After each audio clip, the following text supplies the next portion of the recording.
Okay, so Aniruddha just spoke, is the next speaker. Aniruddha had a PhD in physics and then moved to work with Charles Gilbert in physiology and developing his own way of doing optical imaging.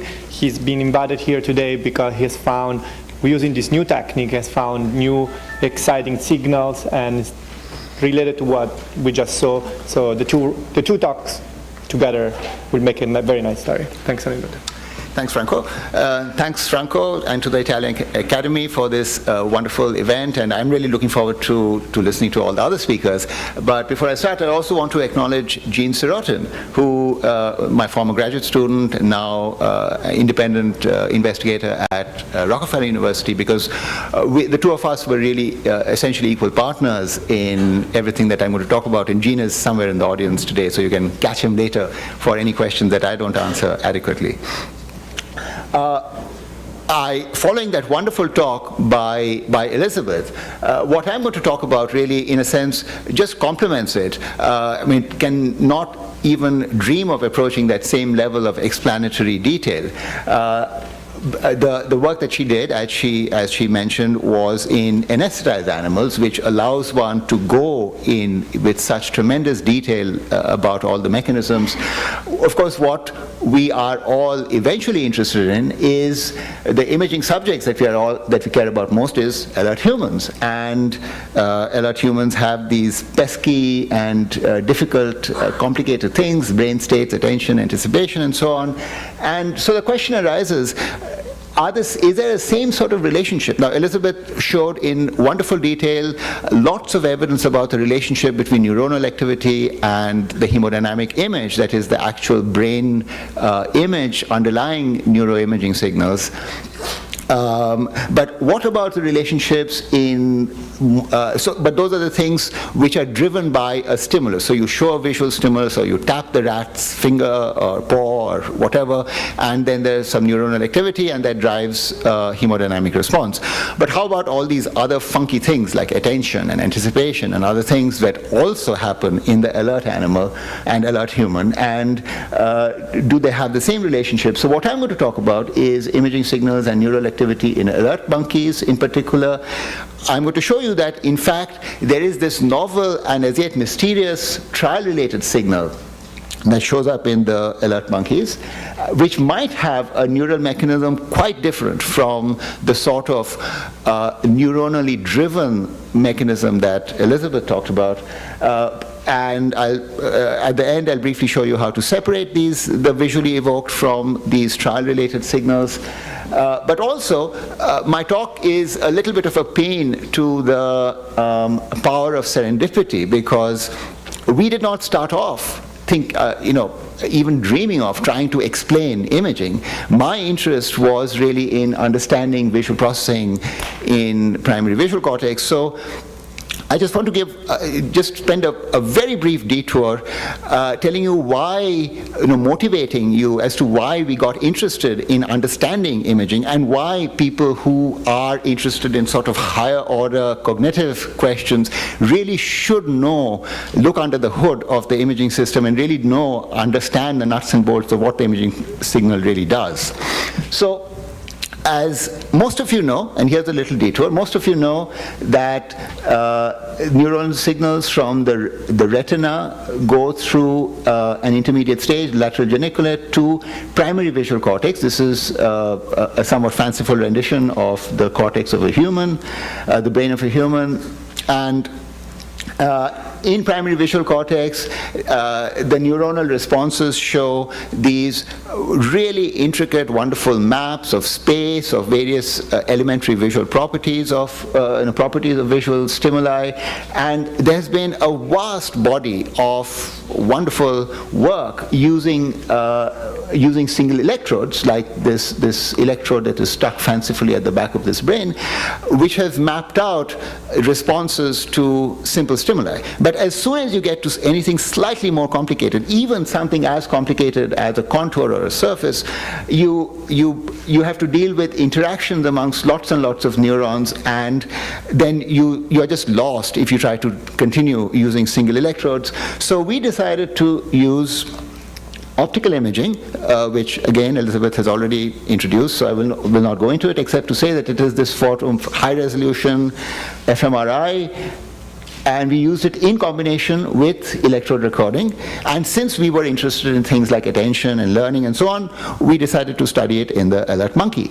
And the basic structure of what we do is very straightforward. We have this monkey, they all have names, Yoda, Starbuck. They are trained to do very simple tasks. They just sit and fixate. They have to hold their gaze steady for some fixed period in order to get their juice. And while they're holding their gaze steady, we flash on a visual stimulus. And of course, the reason for making them hold their gaze steady is that then we know where in the retina this visual stimulus is falling, and correspondingly where in the brain that stimulus is activating. While the monkey is fixating and doing this task, we look down on his brain through a glass window, which we have earlier surgically implanted over the appropriate part of the brain, and we record simultaneously with the electrode. And when we look down, what I mean is that we image at two different wavelengths. One wavelength which is equally responsive to oxy and deoxyhemoglobin and therefore measures blood volume. Another wavelength, the red wavelength, which measures blood oxygenation. And what we expected to find was that you would get, whenever we showed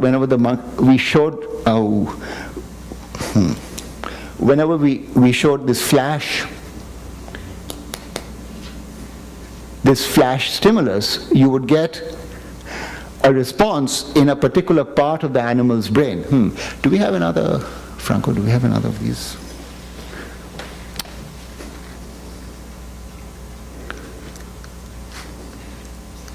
Oh, great, thanks. So, how does this work? The red button. Red button, okay. Oh, great, thanks. Elizabeth to the rescue once again. We expected that there would be a specific increase in blood volume in the appropriate part of the brain. As I mentioned, there's a very precise map of space. To our big surprise, we found that there was this huge anticipatory increase of blood volume even before we were stimulating. Now, an important thing to remember is that these monkeys were doing a very systematic periodic task. So he knew every time, he knew that, okay, today I'm going to sit here and stare at the screen every 15 seconds, and I'm going to keep staring every 15 seconds. So he knew that every 15 seconds something is going to come up. So, and then we found that even on trials with no stimulation, there was this anticipatory response.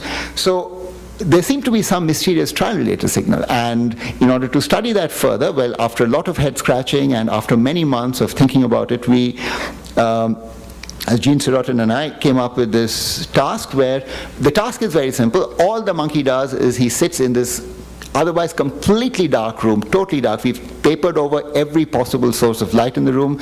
There's a tiny pinhole on a sheet covering the monitor in front of the monkey, and you sit in the room and you adjust you dark adapt, and you don't see anything other than this one little pinprick of light, which stays on all the time, just changes color, red to green, green to red, and the monkey knows that when it is green, he has to fixate, when it is red, he can relax. And he picks it up very well. He fixates when so he just goes fixate, relax, fixate, relax, fixate, relax. When he holds his eyes steady when he's fixating, just takes a break when he's relaxing. And when we look at the signal on his brain, you see this huge oscillation. This is in a part of the brain which is not even anywhere close to the representation of his fovea. So there's absolutely no light, no signal, no feed-forward signal reaching this part of the brain. We see this huge oscillation of the blood volume and this other signal, which is a mixture of volume and oxygenation. At the trial periodicity. A big question was, well, is there any local neural activity associated with that? And since we were recording with electrodes, we could actually answer that quite easily in the following way. So we had the monkey do the same task, fixate, relax, fixate, relax, fixate, relax, very boring. Half on alternate blocks, we would either have him do it in complete darkness, or we would flash on this bright visual stimulus. When we flashed on, so this is the response when we were flashing on a stimulus. He's fixating, and then we flash on the stimulus. You get this big burst of spikes in the recorded with electrode, and at the same time, the blood volume increases. A downward signal here means increased absorption of light, meaning increased blood volume, and also changes in the local field potential, which is like a high-resolution form of the EEG. And I'll show you in a second that the spiking response predicts the blood volume response very well. By contrast, when in the blocks where he was doing the same task in complete darkness, there was essentially no spiking activity, even though you had a reasonable change in this blood volume signal. And this is to show that, if you take the visually stimulated responses, you record the spiking, and you can predict the measured blood volume very well. The thin blue line shows the predicted signal, the predicted blood volume. The green shows the measured blood volume signal, and you see that they match each other very well. By contrast, the spiking that we recorded when the monkey was doing this task in the dark could not predict anything at all. The prediction was this thin blue line. It had nothing at all. It would look nothing at all like the green measured hemodynamic response. We did lots of things to characterize this signal, but I'll just show you one specific thing, which is that this signal does seem to be anticipatory in time for this task where he is doing this periodic task. We gave him blocks of short trials, and just as he was getting into the short trials, we played a trick on him and gave him a block of long trials, and then just as he was getting into the long trials, we gave him the short trials again. And each time we saw within a block, once he was getting into it, this anticipatory signal. This is, remember, now in complete darkness. The anticipatory signal had this anticipatory brightening and darkening. Darkening, remember, means increased blood volume, always just before or just around the time of the next trial onset. For short trials, you get a short brightening darkening. For long trials, you get a long brightening darkening. When we play a trick and switch on him, of course, he doesn't know that he is now doing a long trial. So he expects a short trial, and he has an anticipatory short darkening, meaning increased blood volume. What is even more interesting is that, well, he knows that today he has to do this stupid task where it is either an 8-second trial or a 20-second trial. So since this was not an 8-second trial, it has to be a 20-second trial, and his brain is already preparing for the 20-second trial, which is the only other alternative on this task today. So it seems to be some sort of an anticipatory signal, and so what we have apparently is this when the animal, and presumably when we are doing tasks which have a predicted time, then there is this mixture of the stimulus evoked component and this anticipatory component, and this little movie, this little movie, if it will allow me to, there you go. We'll show this mixture. What I'm going to show you here is the full response to a small small bar of light, a quarter-degree bar of light, flashed on for 1 second. And what you'll see, this is the blood volume response. This is the this is the sort of mixture of oxygenation and blood volume response. So don't pay attention to this side, because this side is more complicated to interpret. This side is pure blood volume. Darkening means increased blood volume, brightening means decreased blood volume. What you'll see is that following the flash of the bar looking down on the monkey's brain, you'll see this increased blood volume in the appropriate part, the retinotopically appropriate part of the brain, but you'll also see all of this other activity happening elsewhere outside. So here goes.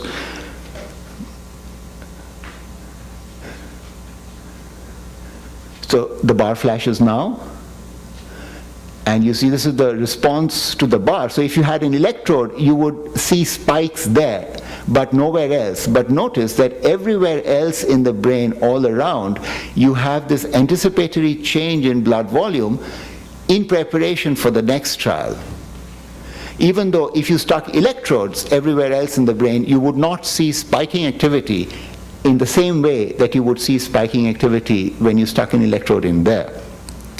So what we have is this novel, or at least unexplained anticipatory response, hemodynamic response in primary visual cortex, which entrains to periodic tasks.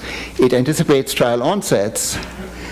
It's as strong as visually evoked responses, it's not predicted. So what are the implications for brain imaging, for functional MRI?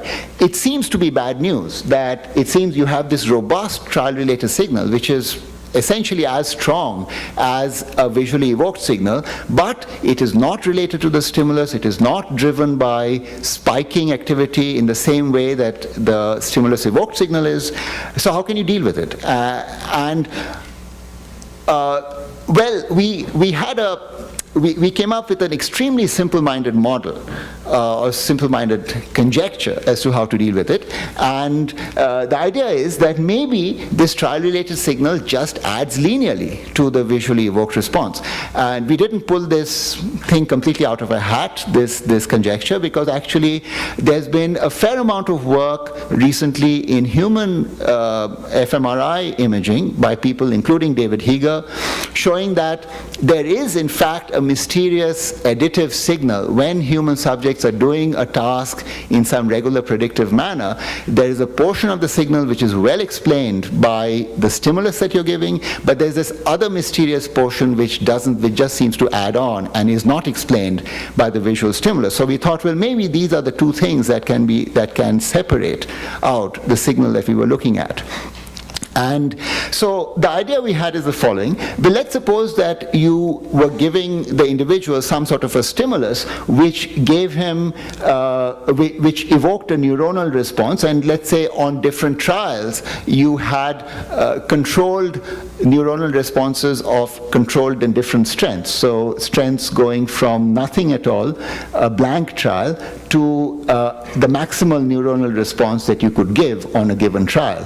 And that correspondingly there would be the spike evoked hemodynamic responses, which are, we proposed, very well linearly related to the spiking. So let's suppose that you do in fact have the imager's dream where the spiking response gives a precise and almost 100% predicted hemodynamic response. But on top of that, you have on every trial, because these trials are happening periodically, you have some sort of a trial-related signal which is completely independent of the neuronal activity and the neuronally evoked hemodynamic response. So the net hemodynamic response that you would get is, of course, a sum of this and this. So for every spiking response, you would actually get a signal which looks like that.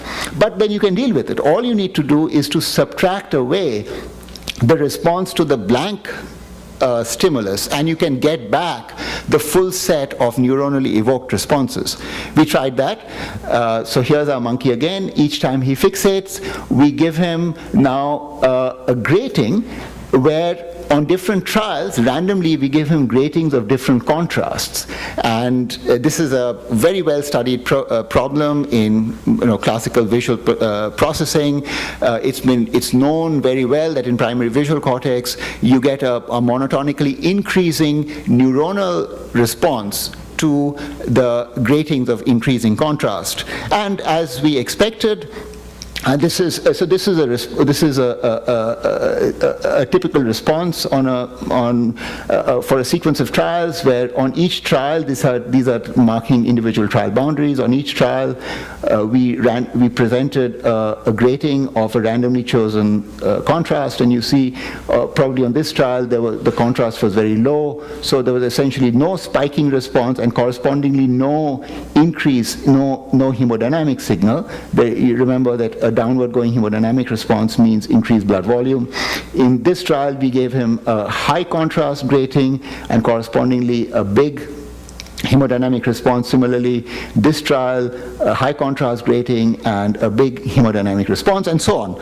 So it goes on and on like this. You can collect all the spiking responses corresponding to gratings of a given contrast from the blank, which is zero contrast, 6.25%, 12.5%, etc., up to 100% contrast, and these are the spiking responses that you see. and correspondingly these are the hemodynamic responses. If you try to predict this hemodynamic response from the spiking response, you actually do a pretty crummy job. This is the prediction, the best prediction that you get, and you see that you do get dips in the hemodynamic. The prediction, this pink, this magenta, does give sort of dips, but these dips don't really look anything like the measured hemodynamic signal. And if you collect these again over all trials, you see this is the prediction that you get if you simply try to predict this from this. The best prediction that you can do is this, which looks very, sort of conceptually like this, but really nothing at all like this, and it leaves a big error, a big residue. On the other hand, you can do something extremely simple. You just subtract the baseline. You take the baseline spiking response and subtract it from everything else, so now you get this subtracted spiking response. You take the baseline hemodynamic response and subtract it from everything else, so you get the baseline subtracted hemodynamic response. And now the spiking response and the hemodynamic response are very nicely linearly related to each other with an R-squared of 0.94. And now if you try to predict this from this, instead of getting this crummy prediction that you got there, you actually get a beautiful prediction where the prediction really matches the measured hemodynamic response extremely well. So, another way of looking at it is saying that if you try to predict the measured hemodynamic signal from the measured spiking signal, then what you would always get an error every time you predict it, but that error would be constant. You would have a constant, mysterious trial-related signal on every single trial if you try to predict this from this. So this is the prediction you would get, this is the actual measurement. You will always get an error which corresponds to this unexplained hemodynamic signal, which is not driven by spiking, which is not related to the visual input, but which is related to the animal somehow, or the individual, the human, getting ready for that trial.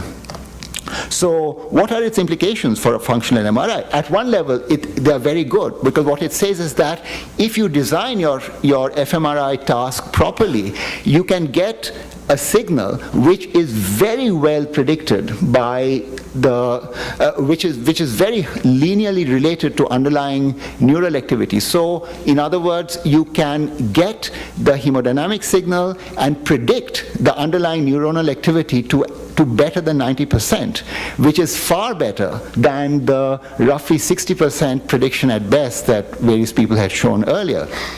However, it is critically important to subtract a blank trial. And by blank trial, I mean, that makes things very complicated, because the person, the individual, must expect exactly the same thing on every trial. You just happen not to show the person the stimulus or whatever you're giving.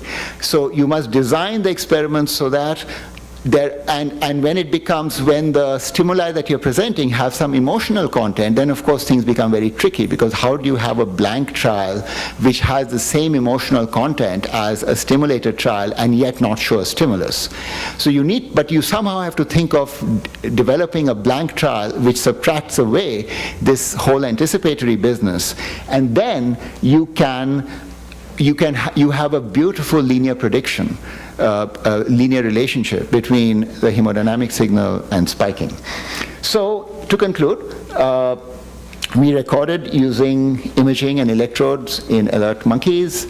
We found this as yet mysterious trial-related signal, which is independent of stimulation, local spiking, but is essentially as strong as the visually driven signal. So in alert subjects, what it says is that all imaging signals are not equal. You sitting outside this magnet, in the fMRI machine, all you see is an imaging signal, but that imaging signal covers lots of sins, because you unwrap it and then you find that there are actually different components which can have very different underlying neuronal driving mechanisms. And blank trials can come to the rescue, but you need to think through the imaging design in a way which really brings out an appropriate correction for an appropriate blank trial. Thank you. And here are the people who did the work. This is Jean, who is here. This is a wonderful technician I had, Karl Koronek. The two of them basically set up the lab, and various other people in the group. And a number of my current lab members, Mariana, Justine, and some other members who are not here, not shown in these images, should be in the audience. So please feel free to badger us later. Thanks.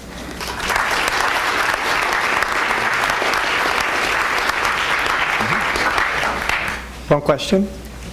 I wondered if you could comment on what seems to be kind of an entertaining consequence of what you showed, which was that I think if there's a baseline hemodynamic variation going on, that represents variations in the actual level of confusion of the brain.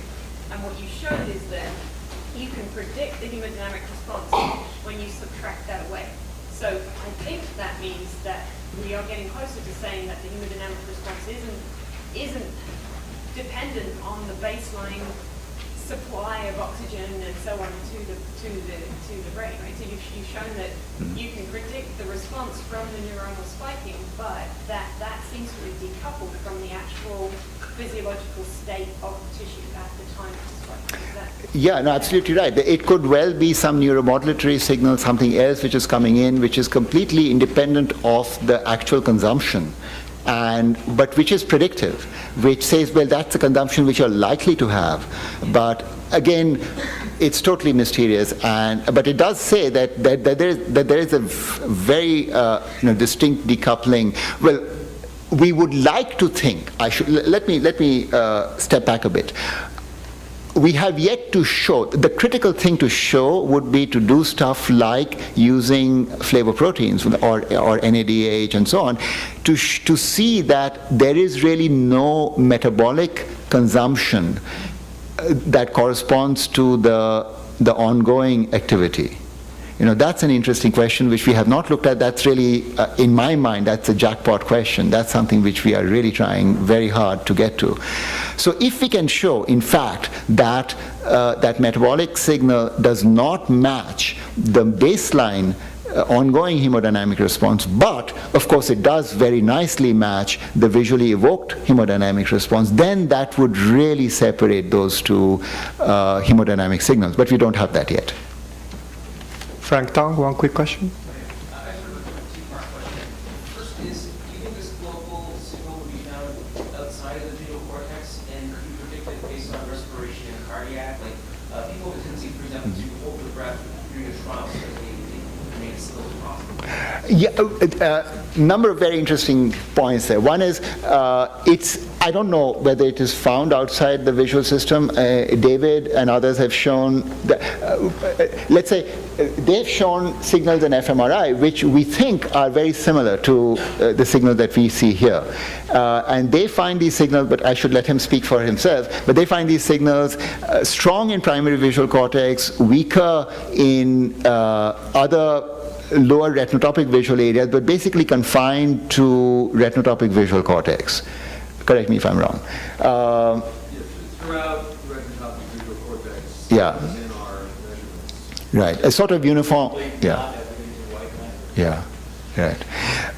As far as breathing and so, there is a very interesting correlation, but I think so when you look at the changes in heart rate, you can predict the signal very nicely. However, it is not causal. I think what it shows is that there is a common neuromodulatory signal which might be both driving the heart rate changes and driving this signal change in primary visual cortex. The reason I say that is that we did control experiments where we had the monkey do an auditory task, a periodic auditory task, where he had to do a very similar auditory discrimination.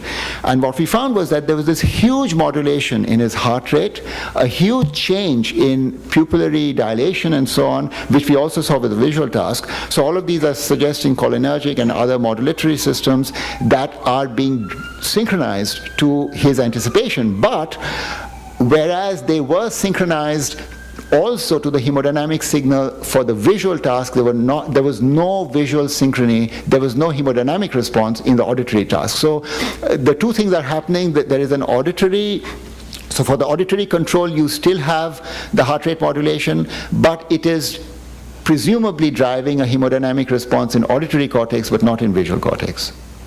Is it a, oh. Sort of more comment than a question. In fMRI, although we don't necessarily subtract the baseline image, usually let's say there are two conditions, you're expecting something visually, there's a sectional sequence, so it doesn't quite subtract the blank image, but sort of like it always trains you an expectation, but it's different between two conditions, so it's Right. No, that would completely do away, I mean, that would correct for the anticipatory signal quite precisely, because that would get rid of any common anticipatory component.